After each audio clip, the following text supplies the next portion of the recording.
दोस्तों आज हम आपके लिए लेकर आए हैं महान सम्राट अशोक का इतिहास। सम्राट अशोक भारतीय इतिहास का एक ऐसा चरित्र है जिसकी तुलना विश्व में किसी से नहीं की जा सकती। सम्राट अशोक भारतीय मौर्य वंश के शासक थे जिन्होंने भारतीय उपमहाद्वीप पर शासन किया था। इनका पूरा नाम अशोक बिंदुसार मौर्य है और इनका जन्म स्थान पाटलिपुत्र में है। इनके पिता का नाम सम्राट बिंदुसार मौर्य था। दोस्तों अशोक मौर्य वंश के संस्थापक चंद्रगुप्त मौर्य के पोते थे। इनका पूरा नाम देवानाप्रिय अशोक मौर्य था। इन्हें मौर्य साम्राज्य का तीसरा शासक माना जाता है। दोस्तों ऐसा कहा जाता है कि सम्राट अशोक को कुशल शासक बनाने में चाणक्य ने महत्वपूर्ण भूमिका निभाई।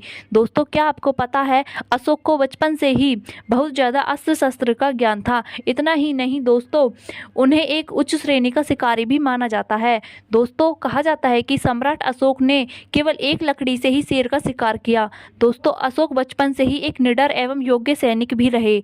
दोस्तों अशोक ने अपनी काबिलियत के बल पर उस वक्त अफगानिस्तान तक अपने राज्य का विस्तार किया। दोस्तों हम आपको एक बात और बता दें कि अशोक अपनी शक्ल से इतने सुंदर नहीं थे। इस वजह से उनके पिता उनसे प्यार नहीं करते थे। अशोक के पिता अशोक के भाई को सम्राट बनाना चाहते थे पर उस गद्दी का हकदार केवल एक ही था, अशोक सम्राट।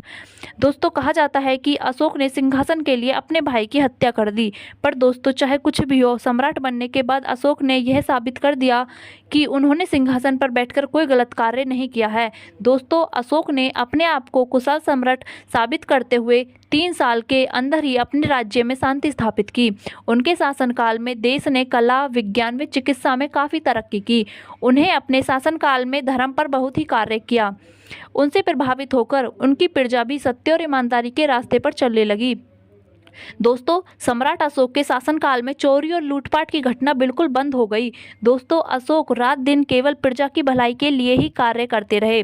उन्हें अपने राज्य के किसी भी कोने में होने वाली घटना की जानकारी होती थी। दोस्तों अशोक ब्राह्मणों को भोजन कराने के बाद ही भोजन करते थे। दोस्तों कहा जाता है कि कलिंग युद्ध ने अशोक के जीवन को ही बदल कर रख दिया। दोस्तों उन्होंने कलिंग पर विजय प्राप्त की परंतु उस युद्ध में अशोक के लगभग 1 लाख सैनिक मारे गए और लगभग 1.5 लाख सैनिक इस युद्ध में घायल हो गए। इस युद्ध के बाद अशोक ने बुद्ध धर्म अपना लिया और जीवन में कभी युद्ध न करने का प्रण किया और कसम खाई कि सदा अहिंसा के मार्ग पर ही चलेंगे। दोस्तों अशोक बुद्ध धर्म से बहुत ही प्रभावित थे, इसलिए उन्होंने बुद्ध धर्म के प्रचार के लिए पूरे एशिया में अलग अलग जगह स्तंभों और स्तूपों का निर्माण करवाया। बुद्ध का प्रचार करने के लिए जगह जगह बुद्ध की प्रतिमाएं स्थापित कराईं। दोस्तों क्या आपको पता है भारत का राष्ट्रीय चिन्ह अशोक चक्र और शेर की त्रिमूर्ति भी अशोक की ही देन है। दोस्तों अशोक ने अपने जीवन में जो भी कार्य किए वह कार्य हमेशा के लिए अमर हो गए। दोस्तों सम्राट अशोक जैसे महान सम्राट हमें पूरे इतिहास में कहीं नहीं मिलते।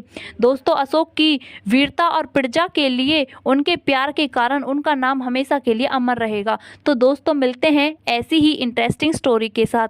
तब तक के लिए जुड़े रहें हमारे channel fact knowledge TV Hindi के साथ और जिसने भी अभी तक हमारे चैनल को सब्सक्राइब नहीं किया है वो जल्दी से जाकर हमारे चैनल को सब्सक्राइब करें।